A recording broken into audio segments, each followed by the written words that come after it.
So in the 30s and 40s, as the Black community now moves to the West Side, we see that Blacks have more space for more businesses. And we see these businesses began to grow. So in the 30s and the 40s, we see restaurants. We see many, many nightclubs.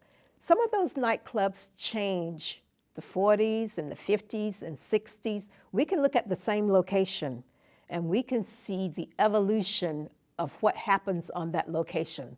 So someplace in my research, I have the names of all of the Black nightclubs, gambling establishments on the West Side, how they evolved, how the names changed over time, how ownerships changed.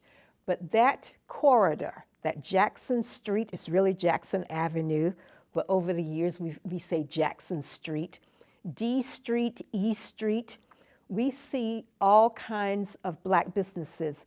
It is later on in the 1980s that we still see those businesses evolving. We see a Black bookstore over there. So we see an evolution. Also in the 1980s and 1990s, we began to see Black ownerships of schools.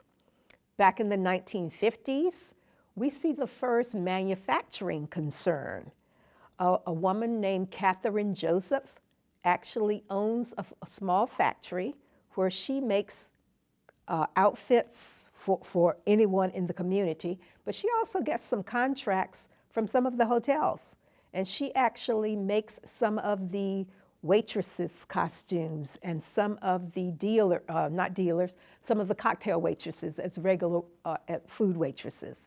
She makes some of those outfits for them. So we see all kinds of businesses and those businesses evolving and becoming larger over time.